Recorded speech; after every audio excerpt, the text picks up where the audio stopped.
দীর্ঘদিন ধরে পদ ফাঁকা, অবশেষে মেডিকেল কাউন্সিলে নিয়োগ। সরকার মনোনীত 3 সদস্যের নাম ঘোষণা করল স্বাস্থ্য দপ্তর। সরকার মনোনীত সদস্য বিনপুরের বিজেপি বিধায়ক প্রণত টুডু, কল্যাণ আশিস মুখোপাধ্যায়, মৃন্ময় অধিকারী। মুর্শিদাবাদ মেডিকেল কলেজের চিকিৎসক মৃন্ময় অধিকারী, বিজেপির চিকিৎসক সেলের নেতা কল্যাণ আশিস মুখোপাধ্যায়, নির্মল মাঝি, সৌরভ পাল, অসীম সরকারের জায়গায় এই নতুন 3 সদস্য। সরকারি জায়গায় বেআইনিভাবে গড়ে ওঠা আইএনটিটিইউসির কার্যালয়ে চলল বুলডোজার।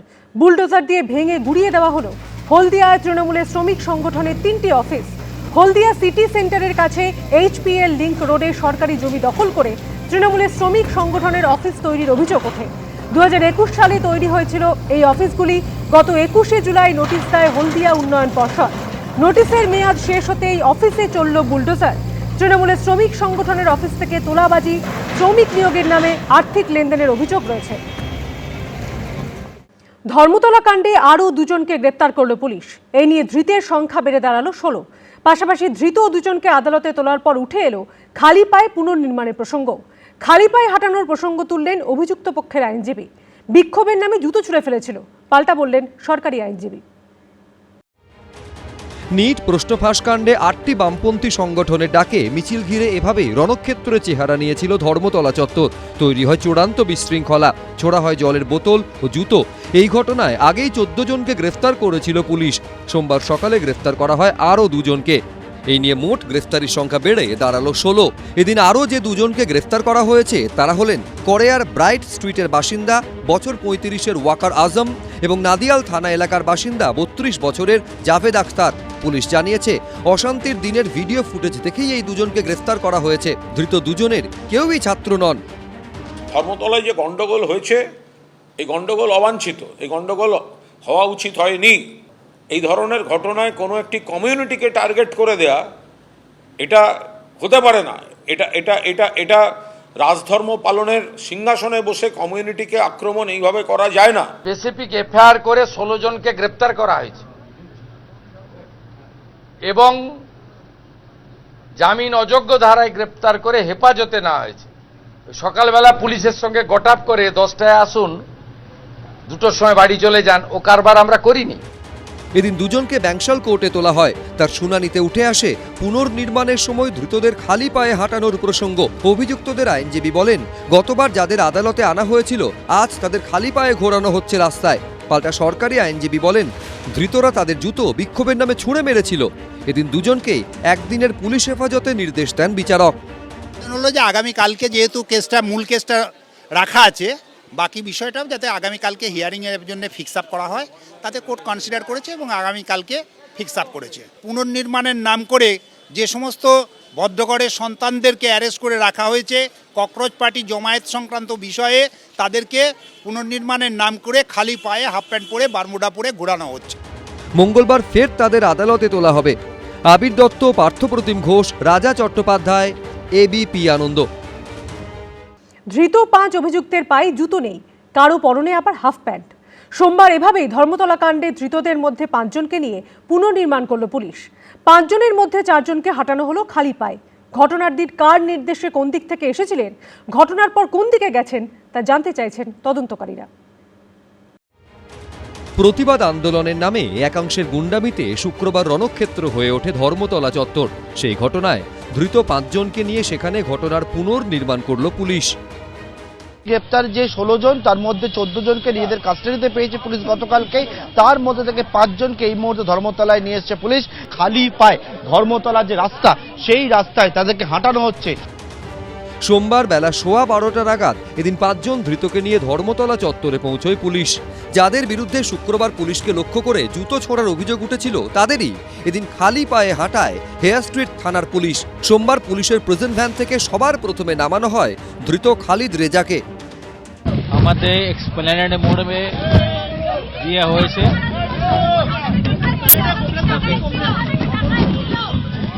আমাদের এক্সপ্লেনেড মোড়ে প্রোটেকশনও ছিল। গন্ডা ওখানে হলো না, ওখানে ক্যামেরা আছে, ট্রাফিক গার্ডে ক্যামেরা আছে, ওখানে দেখি কি হয়েছে না হয়েছে। হাফ প্যান্ট পরিয়ে খালি পায়ে এদিন রাস্তায় হাঁটানো হয় ধৃত মোহাম্মদ আফরোজকে। অভিযোগ, শুক্রবারের অশান্তির ঘটনায় একেবারে সামনের সারিতে ছিল ধৃত শেখ সালমান। এদিন তাকেও ঘটনাস্থলে নিয়ে গিয়ে খালি পায়ে হাঁটিয়ে পুনর্নির্মাণ করে পুলিশ। পুলিশ জানিয়েছে, অল ইন্ডিয়া তৌহিদি জনতা নামে একটি সংগঠনের সঙ্গে যুক্ত এই শেখ সালমান নিট প্রশ্নফাঁসকাণ্ডে ধর্মেন্দ্র প্রধানের ইস্তফা এবং দিল্লির যন্তর মন্তরে পুলিশের লাঠিচার্জের প্রতিবাদে মিছিলেরও ডাক দিয়েছিল এই সংগঠন। তাতে আয়োজক হিসেবে ছবি রয়েছে শেখ সালমানের। কোনো পার্টি না, অরাজনৈতিক সংগঠন, মানুষের সহযোগিতা করা হতো, অন্যায়ের বিরুদ্ধে প্রতিবাদ করা হতো,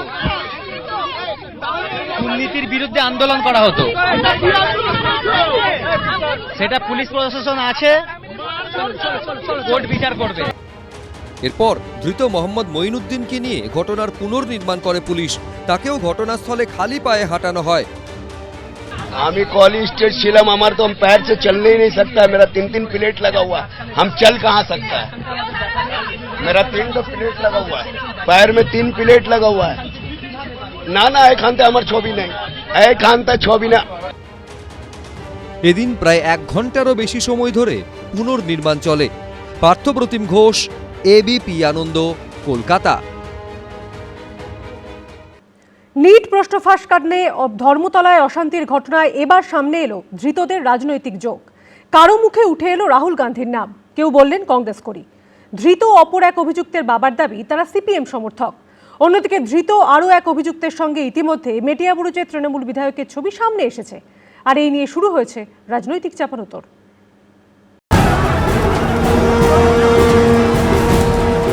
নিটে প্রশ্নফাঁসকাণ্ডে আন্দোলনের নামে শুক্রবার চূড়ান্ত বিশৃঙ্খলার সাক্ষী থেকেছে ধর্মতলায় ডোরিনা ক্রসিং চত্বর। এই ঘটনায় ইতিমধ্যেই গ্রেফতারের সংখ্যা বেড়ে হয়েছে 16। ধৃতদের মধ্যে বেশ কয়েকজনের রাজনৈতিক যোগ সামনে এসেছে। জোড়াসাঁকোর বাসিন্দা 47 বছরের খালিদ রেজা। আমাদের শুভঙ্কর সরকার ছিল, অমিতাভ চক্রবর্তী ছিল, আমরা রাহুল গান্ধী আমাদেরকে ইনস্ট্রাকশন দিয়েছে না গন্ডগোল ওখানে হলো না। এদিন জোড়াসাঁকো এলাকায় ধৃতের বাড়িতে পৌঁছয় এবিপি আনন্দ। তবে খালিদ রেজার পরিবারের সদস্যরা কোনো প্রতিক্রিয়া দিতে চাননি। ওনাকে অ্যারেস্ট করা হয়েছে, তো খালিদ রেজা উনি তো কংগ্রেস করেন, কালকেই ওনাদের দলের তরফ থেকেও বলা হয়েছে, মানে দলের একজন নেতা জানিয়েছেন। সেদিনকে উনি কি ছিলেন, এরকম এই ঘটনার সঙ্গে ওনার কিভাবে যোগ? হ্যাঁ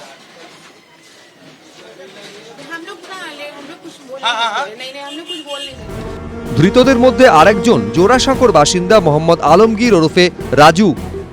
না না এখানতে আমার ছবি নেই, এখানতে ছবি নেই, আমি কংগ্রেস পার্টি করি। তার বাড়িতেও এদিন পৌঁছয় এবিপি আনন্দ। वो तो कांग्रेस करते थे, हम जानते हैं। उस दिन क्या वो लोग वहाँ पे थे झगड़ा के दिन? नहीं वहाँ नहीं थे। कहाँ थे? आप मत करिए लाइव। কংগ্রেস জনতা হচ্ছে তৃণমূল, সিপিএম, কংগ্রেস, এরা বিজেপির বিরুদ্ধে, মোদির বিরুদ্ধে, জামাতি, আরো যারা যারা আছে, হুরিয়াদ মরিয়াদ, যারা যে যেখানে আছে, তারা হচ্ছে ককরোচ, মানে ইন্ডিজোটের ডাকনাম ককরোচ। পরিস্থিতি আইন শৃঙ্খলার অবনতি দেখে আমরা 5ই আগস্ট লালবাজার অভিযানের ডাক দিয়েছি। কলকাতা বিশ্ববিদ্যালয়ের সামনে থেকে 5ই আগস্ট আমরা লালবাজার অভিমুখে যাব। পশ্চিমবঙ্গের পুলিশ আধিকারিক, পুলিশের ঊর্ধ্বতন কর্তৃপক্ষের কাছে, পুলিশ কমিশনারের কাছে আমরা জানতে চাইব আপনারা আইনের শাসনের বদলে এটা কি শাসন প্রতিষ্ঠা করতে চাইছেন। নিট কাণ্ডের প্রতিবাদে বামপন্থীদের একাধিক সংগঠনের ডাকে মিছিলে শুক্রবার জুতো বোতল ছোড়া হয়। পরিস্থিতি অগ্নিগর্ভ হয়ে ওঠে। এই ঘটনায় ধৃতদের মধ্যে অন্যতম হল মোহাম্মদ জহিরুদ্দিন মাল। দক্ষিণ 24 পরগনার ভাঙড়ের বাসিন্দা জহিরুদ্দিনের পরিবার সিপিএম সমর্থক। স্টুডেন্ট জহিরুদ্দিন নিজে পড়াশোনা করে না, নিজে পড়াশোনা করে না, পার্টি উনি সিপিএম করতেন। ওই নামে কোনো পার্টির সদস্য আমাদের আছে বলে আমার জানা নেই, সম্বোধন নেই। ধর্মতলা কাণ্ডে এক ধৃতের তৃণমূল যোগও সামনে এসেছে। মেটিয়াবুরুজের বাসিন্দা মোহাম্মদ আফরোজ নামে এক যুবককে গ্রেফতার করেছে পুলিশ। এই আফরোজেরই তৃণমূল যোগের অভিযোগ উঠেছে। সামনে এসেছে মেটিয়াবুরুজের তৃণমূল বিধায়ক আব্দুল খালেক মোল্লার সঙ্গে একাধিক ছবি। গ্রেপ্তার তো হবেই, গ্রেপ্তার তো করতেই হবে। তার কারণ হলো যাদের সঙ্গে শিক্ষা জগতের নিট এক্সামের কোনো সম্পর্ক নেই, এই সমস্ত ইন্ডিজোট, পশ্চিমবাংলায় কংগ্রেস, সিপিএম এবং টিএমসি তৃণমূলের লজ্জা করে না? আচ্ছা, ভারতবর্ষে একটা রাজনৈতিক দল আছে, কংগ্রেসের আমলে সেন্ট্রালে এবং বিভিন্ন রাজ্যে 53 বার লিক হয়েছে পেপার। পশ্চিমবাংলায় মমতার রাজত্বে 7 বার 26,000-এর চাকরি গেছে। যারা সাংবাদিক, চিত্র সাংবাদিকদের মেরেছে, নিগ্রহ করেছে, গুন্ডামি করেছে, তাদের বিরুদ্ধে আইনি ব্যবস্থা 100 বার হোক। কিন্তু তার সঙ্গে আপনি যদি ছবি দিয়ে দিয়ে ধরতে যান, এর সঙ্গে এর ছবি, ওর সঙ্গে ওর ছবি, তাহলে তো মমতা বন্দ্যোপাধ্যায়ের বাড়ির সামনে যে আমাকে ইট ডিম মারলো, তো তার সঙ্গে তো স্বয়ং মুখ্যমন্ত্রীর ছবি আমি পোস্ট করেছি। তাহলে কার মানে, কোন অর্থ কি দাঁড়ায়? আরও গভীর, যে আমি যার ছবি পোস্ট করেছি এখন অবধি কিন্তু সেটাকে ফেক কেউ বলেননি। ধৃতদের রাজনৈতিক যোগ নিয়ে চাপানুতোর এখন চরমে। উজ্জ্বল মুখোপাধ্যায়, আশাবুল হোসেন, সুদীপ্ত আচার্য, এবিপি আনন্দ। অভিষেক বন্দ্যোপাধ্যায় সেবাশ্রয় কর্মসূচি নিয়ে একের পর এক অভিযোগ উঠছে। আর এই প্রেক্ষাপটে এবার করোনাকালে ডক্টরস অন হুইল কর্মসূচিতে একদিনে 53,000 কোভিড টেস্ট নিয়ে বিষ্ণুপুর থানায় অভিষেক বন্দ্যোপাধ্যায় সহ 25 জনের বিরুদ্ধে অভিযোগ করলেন বিজেপি নেতা অভিজিৎ দাস ববি। কর্মসূচির টাকার উৎস নিয়েও প্রশ্ন তুলেছেন বিজেপি নেতা। অভিষেক বন্দ্যোপাধ্যায় লোকসভা কেন্দ্র ডায়মন্ড হারবারে তারই তত্ত্বাবধানে হওয়া সেবাশ্রয় কর্মসূচি নিয়ে ভুরি ভুরি অভিযোগ উঠেছে। এবার সেই অভিযোগের তালিকায় নতুন সংযোজন। করোনাকালে ডক্টরস অন হুইল কর্মসূচিতে একদিনে 53,000 কোভিড টেস্ট নিয়ে বিষ্ণুপুর থানায় অভিষেক বন্দ্যোপাধ্যায় সহ 25 জনের বিরুদ্ধে অভিযোগ করলেন বিজেপি নেতা অভিজিৎ দাস ববি। ওই যে ডক্টরস অন হুইল এবং 53,203কে ও আর কি টেস্ট করেছিল, আর তার মধ্যে মাত্র 1,151 জন মাত্র নাকি পজিটিভ বেরিয়েছে। তৃতীয় ঢেউয়ের ধাক্কায় 2021 সালের ডিসেম্বরের শেষ থেকেই রাজ্যে ঝড়ের গতিতে ভাগছিল কোভিড সংক্রমণ। পরিস্থিতি মোকাবিলায় সেই সময় নিজের সংসদীয় এলাকা ডায়মন্ড হারবারে একগুচ্ছ বিধিনিষেধ জারির কথা জানান অভিষেক বন্দ্যোপাধ্যায়। সঙ্গে গতি আনা হয় কোভিড টেস্টিংয়েও। প্রত্যেকটা পঞ্চায়েতে, প্রত্যেকটা ওয়ার্ডে একটা আলাদা করে কন্ট্রোল রুম হবে, প্রত্যেকটা গ্রাম পঞ্চায়েতে একটা আলাদা করে কন্ট্রোল রুম হবে, এবং ডক্টর অন হুইলস বলে একটা বাহনও আমরা শুরু করব আগামী 5-7 দিনের মধ্যে, যেখানে case load high, positivity rate high, সেখানে যাবে। 2022 সালের 12ই জানুয়ারি স্বামী বিবেকানন্দ জন্মবার্ষিকীতে শুধু ডায়মন্ড হারবার লোকসভা এলাকাতেই 50,000-এর বেশি করোনা পরীক্ষা করা হয়। 2022 সালের 23শে জানুয়ারি দক্ষিণ 24 পরগনা জেলা স্বাস্থ্য দপ্তর সূত্রে দাবি করা হয় 2021 সালের 6 ডিসেম্বর থেকে জানুয়ারির গোড়া পর্যন্ত ডায়মন্ড হারবার লোকসভা এলাকায় করোনার পজিটিভিটি রেট 22% পৌঁছে যায়। সেখানে সংক্রমণের হার নেমে এসেছে মাত্র 1.79%।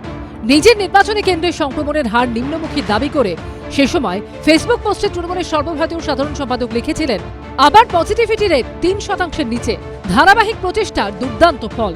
সামনের সারির কর্মীদের পাশাপাশি স্বনির্ভর গোষ্ঠী ও অঙ্গনওয়াড়ি কর্মীদের অভিনন্দন জানাই, যারা পজিটিভিটি রেট কমাতে এবং ডায়মন্ড হারবার সংসদীয় এলাকার সবার ভালোর জন্য কাজ করেছেন। কিন্তু রাজ্যে পালাবদলের পর এবার সেসব নিয়েই সামনে এলো নতুন অভিযোগ। অভিষেক বন্দ্যোপাধ্যায়ের কর্মসূচির টাকার উৎস নিয়েও প্রশ্ন তুলেছেন বিজেপি নেতা অভিজিৎ দাস ববি। অভিষেক বন্দ্যোপাধ্যায় তার আত্মসহায়ক সুমিত রায় সহ তৎকালীন জেলা শাসক, পুলিশ সুপার, মহকুমা শাসকের বিরুদ্ধেও বিষ্ণুপুর থানায় অভিযোগ দায়ের করা হয়েছে। এই টাকাগুলো কে দিয়েছে? একটা এমপি, সাংসদ তার নিজের এরিয়াতে করছে তার পার্সোনাল রেপুটেশন বাড়ানোর জন্য, তার টিআরপি বাড়ানোর জন্য। সরকার কেন টাকা ব্যয় করবে?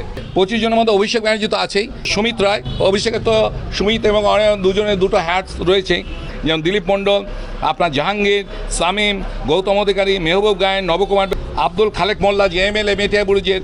আমি এই সেবাশ্রয়ের আমি বিষয়টা জানি না, আমি কোনোদিন যাইনি, আমায় কেউ যেতেও বলেননি। সেবাশ্রয়টি সর্বভারতীয় তৃণমূল কংগ্রেসের কোনো প্রোগ্রামও ছিল না, এটি ওখানকার সাংসদের প্রোগ্রাম ছিল।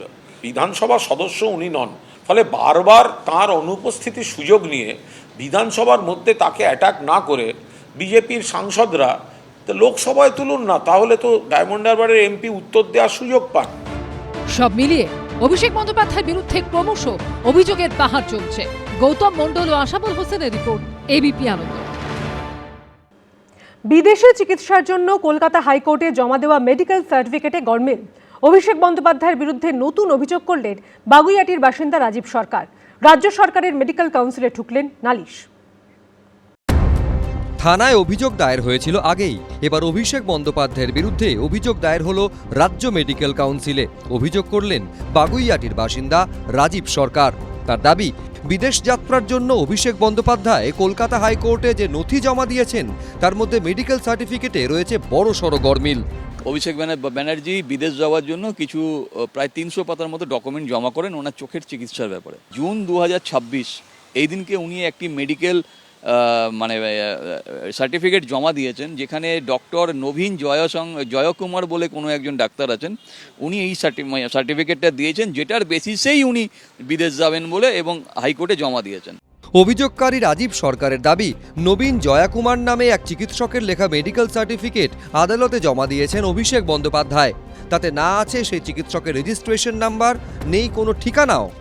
মেডিকেল কাউন্সিলের তদন্ত করে দেখুক যে এইরকম এরকম একটা সার্টিফিকেট কোনো ডাক্তার দিতে পারেন কিনা without any registration number, without তার অ্যাড্রেস। মেডিকেলের যে রুলস আছে সেই রুলস অনুযায়ী সেই ডাক্তারের বিরুদ্ধেও ব্যবস্থা হোক এবং অভিষেক ব্যানার্জির বিদেশ যাত্রার বিষয়টা ক্যান্সেল করা হোক।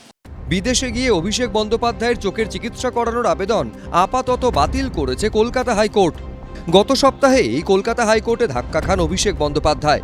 বিদেশে গিয়ে তার চোখের চিকিৎসা করানোর আবেদন আপাতত বাতিল করে দেয় আদালত। বিচারপতি সৌগত ভট্টাচার্য বলেন, কোনো মেডিকেল ইস্যু এ রাজ্যে সমাধান হবে না এমন নয়। অভিষেক বন্দ্যোপাধ্যায়ের চোখের চিকিৎসা আপাতত এসএসকেএমে করানোর পরামর্শ দেয় আদালত। বিধানসভার অধ্যক্ষকে চিঠি দেওয়ার শৈজাল থেকে শুরু করে নানান ধরনের ডকুমেন্টেশনের ফর্জারি, তো এই ধরনের যে অভিযোগ উঠেছে, আমি এই অভিযোগ শুনে হচ্ছে এতটুকু আশ্চর্য নই। তথ্য সাপ্রেস করা হয়েছে বা অন্য তথ্য দেওয়া হয়েছে, বিদেশ যাত্রার জন্য উনি মরিয়া, এটা বোঝা যাচ্ছে। এ নিয়ে কোনো সন্দেহ নেই। এটা বুঝতে বিরাট বিশেষজ্ঞ হওয়ার দরকার নেই, যেন তেন প্রকারণে তিনি বিদেশে চলে যেতে চাইছেন। এবং বাংলার অধিকাংশ মানুষের আশঙ্কা হচ্ছে উনি বিদেশে একবার চলে যেতে পারলে, সে চোখের আছিলায় যদি চলে যেতে পারেন, উনি আর এমুখো হবেন না। কে কি জমা দিচ্ছে, সে কোনো একটা উদ্দেশ্যে জমা দিচ্ছে, ফলে এটা নিয়ে কোনো রাজনৈতিক মন্তব্যের জায়গা নেই। যা সম্পর্কে জমা দিয়েছেন তিনি যথাযথভাবে যদি প্রয়োজন মনে করেন তিনি তার উত্তর দিয়ে দেবেন। এর আগে অভিষেক বন্দ্যোপাধ্যায়ের ডিজে হুঁশিয়ারি নিয়ে অভিযোগ করেন এই রাজীব সরকার, যার জেরে 15 জুলাই হাইকোর্টের নির্দেশে বিধাননগর আদালতে কণ্ঠস্বরে নমুনা দিতে হয় অভিষেক বন্দ্যোপাধ্যায়কে। তার আগে 1 জুলাই কালীঘাট থানায় আরও একটি অভিযোগ দায়ের করেন রাজীব সরকার। ডায়মন্ড হারবারের তৃণমূল সাংসদের নিরাপত্তা বলয়ের এই ছবিকে হাতিয়ার করেই থানায় অভিযোগ করেন তিনি, যেখানে দেখা গেছে গাড়ির ভেতরে রয়েছেন অভিষেক বন্দ্যোপাধ্যায় আর বাইরে ফুটবোর্ডে দাঁড়িয়ে তার নিরাপত্তারক্ষীরা।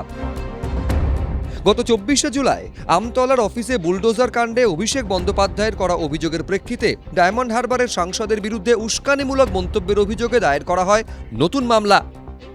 হিন্দোল দে, কৃষ্ণেন্দু অধিকারী, এবিপি আনন্দ।